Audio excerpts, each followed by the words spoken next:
इंसानों और जंगलों के बीच सदियों से एक सतत संघर्ष जारी है। पर इस संघर्ष में भावुक लम्हा तब आया जब देश के कुछ हिस्सों से पिछले दिनों दो तस्वीरें वायरल हो गई। नमस्कार, मेरा नाम शुभम श्याम है और आज विरासत में हम बात करेंगे एक ऐसी लेखिका, एक ऐसी कवयित्री की जिन्होंने अपनी जिंदगी जितनी इंसानों के बीच गुजारी, कुमोवश उतनी ही जिंदगी उन्होंने जानवरों को भी समर्पित की। अपने जिंदगी के आखिरी लम्हों में जब वो अपने यादों को शब्द दे रही थी तो एक किताब लिखती हैं। उसमें मुख्य किरदार होते हैं नीलकंठ, गौरा, बिल्लू, नीलू, दुर्मुख। ये मूलतः वो जानवर हैं जो उनके साथ उनके घर में रहते थे। कोई मोर है, कोई खरगोश है, कोई गाय है, कोई कुत्ता। और इस किताब का नाम रखती हैं मेरा परिवार। नमस्कार, हम बात कर रहे हैं महादेवी वर्मा की और उसी किताब मेरा परिवार से आज आपके समक्ष एक कहानी, गौरा। गौरा मेरी बहन के घर पर पली हुई गाय की बछिया थी। उसको इतना स्नेह और दुलार से पाला गया था कि वो बाकी गोवत्साओं से काफी विशिष्ट हो गई थी। एक दिन मेरी बहन ने यूं ही कहा, तुम इतने सारे जानवर पालती हो, एक गाय क्यों नहीं पाल लेती? मेरी छोटी बहन श्यामा लौकिक बुद्धि में मुझसे बहुत बड़ी थी। बचपन से ही उसकी कर्तव्य निष्ठा और व्यवहार कुशलता की प्रशंसा होती रहती थी और जब वो इतने आत्मविश्वास से कोई बात कहती तो उसका असर सामने वाले पर संक्रामक रोग की तरह फैलता। तो इसमें कोई आश्चर्य नहीं कि उनके कहने का असर मुझ पर भी पड़ा। वैसे खाने पीने की चीजों की जरूरत के समाधान के लिए पशु पक्षी पालना मुझे कभी नहीं रुचा, पर उस दिन मैंने गौरा को ध्यानपूर्वक देखा।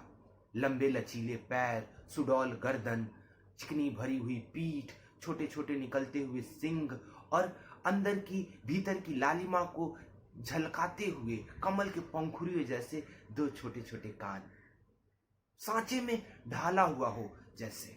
गौरा को देखकर मेरी गाय पालने संबंधी दुविधा निश्चय में बदल गई। गाय जब मेरे बंगले पर पहुंची तो मेरे परिजनों और परिचारकों में श्रद्धा का ज्वार उमड़ पड़ा। उसके स्वागत में उसे गुलाब के फूलों की माला पहनाई गई, केसर चंदन का टीका लगाया गया, दही पेड़ा खिलाया गया, घी के दिए जलाकर आरती उतारी गई और नामकरण हुआ गौरांगनी यानी गौरा। गौरा प्रियदर्शनी थी। उसकी काली बिल्लौरी आंखों का तरल सौंदर्य दृष्टि को बांधकर स्थिर कर देता। गाय की आंखों में हिरण के नेत्र जैसा चकित विस्मय न होकर एक आत्मीय विश्वास रहता है। मनुष्यों से इस पशु को यातनाएं ही नहीं, निर्मम मृत्यु तक प्राप्त हुई है, फिर भी इसके आंखों के आत्मीय विश्वास का स्थान ना आश्चर्य ले पाता है ना आतंक। गांधी जी ने गाय करुणा की कविता होती है क्यों कहा है, यह गौरा की आंखों में देखकर आसानी से समझा जा सकता है। कुछ ही दिनों में वो सबसे इस कदर घुल मिल गई कि पशु पक्षी उसकी विशालता और अपनी लघुता का अंतर भूल ही गए। पक्षी उसकी पीठ पर और माथे पर बैठकर उसके आंख और कान खुजलाने लगते और वो भी स्थिर होकर आंखें मूंद कर जैसे उनके संपर्क सुख की अनुभूति में खो जाती हो। गौरा हमें हमारे आवाज से ही नहीं, हमारे पैरों की आहट से भी पहचानने लगी थी। समय का इतना ज्यादा बोध हो गया था उसे कि गाड़ी के दरवाजे पर लगते के साथ ही वो बाबा की ध्वनि में हमें पुकारने लगती। नाश्ता और खाने के इंतजार के उपरांत वो रंभा रंभा कर घर अपने सर पर उठा लेती थी। उसका स्नेह, उसका लगाव हमसे इंसानों के समान निकटता चाहता था और जब हम उसके निकट जाते तो अपनी लंबी गर्दन सहलाने के लिए आगे बढ़ा देती। जब हम सहलाने लगते तो आश्वस्त भाव से अपना मुख हमारे कंधे पर रखकर आंखें मूंद कर खो सी जाती थी। हालांकि उसके पास हर एक भाव के लिए एक ही आवाज थी, पर दुख, उदासीनता, उल्लास जैसी अनेकों भावनाओं की झलक उसकी आंखों में तैरा करती थी। 1 वर्ष के उपरांत गौरा एक पुष्ट बछड़े की माता बनी। लाल रंग के होने के कारण वो गेरू का पुतला जान पड़ता। माथे पर सफेद रंग का पान के आकार का टीका, पैरों में खुरों के ऊपर सफेद रंग की धारियां ऐसा प्रतीत कराती जैसे गेरू के पुतले के ऊपर चांदी के आभूषण से श्रृंगार किया गया हो। उसके लाल रंग के होने के कारण बछड़े का नामकरण हुआ लालमणि। हालांकि सब उसको लालू ही पुकारते थे और इसी के साथ शुरू हुआ हमारे घर में दुग्ध महोत्सव। गौरा प्रायः 12 सेर से अधिक दूध दिया करती थी, तो कई सेर लालू के लिए छोड़ देने के उपरांत भी बहुत दूध शेष बच जाता था।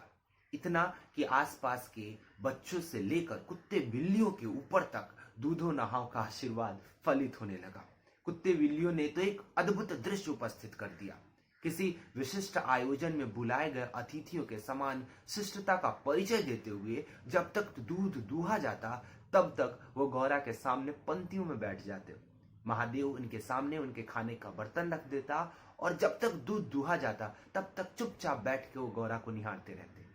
दूध दूहने के बाद महादेव उनके बर्तनों में नाप नाप कर दूध डाल देता और पी लेने के उपरांत वो अपनी अपनी ध्वनि में गौरा के प्रति कृतज्ञता का ज्ञापन देते हुए उसके इर्द गिर्द नाचने लगते, झूमने लगते। और जब तक वो नाच कर गाकर चले नहीं जाते, गौरा उनको प्रसन्न दृष्टि से निहारती रहती। जिस दिन उन्हें आने में विलंब होता, गौरा रंभा रंभा कर जैसे उन्हें पुकारने लगती। अब गौरा के दुग्ध दोहन की समस्या एक अस्थायी उपाय चाहती थी। जो ग्वाला गौरा के आने से पहले हमारे यहाँ दूध देता था, जब उसने गाय दूहने की अपनी नियुक्ति का आग्रह किया तो हमें बैठे बैठे हमारा समाधान मिल गया। 2-3 महीनों के उपरांत गौरा ने चारा दाना खाना कम कर दिया। चिंतित होकर मैंने डॉक्टरों को दिखाया। कई दिनों के निरीक्षण और परीक्षण के बाद डॉक्टरों ने निर्णय सुनाया कि गौरा को सुई खिला दी गई है और वह सुई उसके खून से होती हुई उसके हृदय तक पहुंच गई है। और जिस दिन ये सुई उसके दिल को छेद कर देगी, उसके दिल को भेद देगी, उस दिन रक्त संचार रुक जाएगा और गौरा की मृत्यु निश्चित है। मुझे दुख और आश्चर्य दोनों की अनुभूति हुई। सुई खिला दी गई है का क्या तात्पर्य हो सकता है? चारा तो हम स्वयं देखभाल कर देते हैं, पर हो सकता है कि चारे के साथ कोई सुई चली गई हो। पर डॉक्टरों ने आश्वस्त किया कि चारे के साथ खिलाई गई सुई उसके मुंह में ही छिद कर रह जाती। यह गुड़ की डली में बारीक सुई के कण डालकर खिलाई गए हैं, जो उसके गले से उतर गई है और अंततः उसके रक्त संचार से होते हुए उसके हृदय तक पहुंच गई है। और अंत में ऐसा निर्मम सत्य उद्घाटित हुआ जिसकी कल्पना भी मेरे लिए संभव नहीं थी। प्रायः ग्वाले ऐसे घरों में जहां उनसे अधिक दूध लिया जाता हो, गाय का आना बर्दाश्त नहीं कर पाते और अवसर मिलते ही गुड़ में सुई डालकर खिलाकर गाय की मृत्यु निश्चित कर देते हैं। गाय के मर जाने के उपरांत वो वापस उन घरों में दूध देने लगते। सुई की बात ज्ञात होते ही ग्वाला जैसे अंतर ध्यान हो गया। ऐसे में शक का यकीन में बदल जाना स्वाभाविक था। हालांकि उसकी मौजूदगी में भी उसके खिलाफ किसी भी कानूनी कार्रवाई के लिए पर्याप्त सबूत जुटा पाना असंभव था। और तब गौरा का मौत से संघर्ष प्रारंभ होता है, जिसकी याद मात्र से मेरा मन सिहर उठता है। डॉक्टरों ने कहा कि गौरा को सेब का रस पिलाया जाए, इससे कैल्शियम का सुई पे जमने और कम चुभने की संभावना है। अतः दिन में कई बार सेब का रस निकाला जाता और नली के द्वारा गौरा को पिलाई जाती। गौरा को शक्ति का इंजेक्शन भी दिया जाता। पशुओं को दिया जाने वाला इंजेक्शन बहुत बड़ा और उसमें भरी जाने वाली दवाई की बोतल बहुत बड़ी होती। अतः हर बार का इंजेक्शन किसी ऑपरेशन से कम दर्दनाक नहीं होता और गौरा अंदर और बाहर दोनों की चुभन और पीड़ा चुपचाप बर्दाश्त करती। केवल कभी कभी उसकी सुंदर आंखों के कोरों पर 2 आंसू की बूंद छलक जाती। अब गौरा उठ नहीं पाती, पर मेरे पास पहुंचते ही उसकी आंखों में प्रसन्नता की छाया तैरने लगती। अब मेरे कंधे पर वो अपना सिर रखकर आंखें मूंद लेती और अपनी खुरदुरी जीभ से मेरी गर्दन चाटने लगती। लालमणि को तो अपनी माँ के पीड़ा का अंदाजा ही नहीं था। उसकी आसन्न मृत्यु का कोई बोध नहीं था। उसे दूसरी गाय का दूध पिलाया जाता जो उसे कतई नहीं भाता। वो अपनी माँ का दूध पीना चाहता था और अवसर मिलते ही उसे सिर मार मार कर या उसके पास आकर उसे उठाने की कोशिश करता, उसके साथ खेलने के लिए उसके इर्द गिर्द चक्कर लगाने लगता। इतनी हष्ट-पुष्ट, सुंदर, दूध से उज्जवल पयस्विनी गाय इतने चंचल बछड़े को छोड़कर चली जाएगी, इस कल्पना मात्र से ही मन सिहर जाता है, आंसू आ जाते हैं। कानपुर, लखनऊ से भी पशु विशेषज्ञ बुलाए गए। स्थानीय चिकित्सक तो दिन में 2-3 बार आते, पर किसी ने ऐसा उपाय नहीं बताया जिससे उम्मीद की कोई किरण दिखे। निरुपाय होकर मृत्यु की प्रतीक्षा करने का मर्म वही समझ सकता है जिसे असाध्य और मरणासन रोगी के पास बैठना पड़ता हो। जब गौरा की आंखें निष्प्रभ हो चली और सेब का रस भी उसके कंठ में रुकने लगा, तब मैंने उसके अंत का अनुमान लगा लिया था। अब मेरी कोशिश और इच्छा यही थी कि उसके अंत समय में मैं उसके पास रहूं। दिन में ही नहीं, रात में कई कई बार उठकर मैं उसको देखने जाती। और एक दिन ऐसे ही ब्रह्म मुहूर्त में सुबह के 4 बजे जब मैं उसे देखने गई, तो हमेशा की तरह सदा की भांति उसने अपना मुख मेरे कंधे पर रख दिया और एक लम्हे में उसका मुख पत्थर की तरह भारी हो गया और मेरे कंधे से सरक कर जमीन पर आ गिरा। अपने पालतू पशुओं के पार्थिव शरीर को मैं गंगा को समर्पित करती आई हूँ। अतः जब गौरा के पार्थिव शरीर को ले जाने के लिए भीड़ आई, तो करुणा का समुद्र उमड़ पड़ा।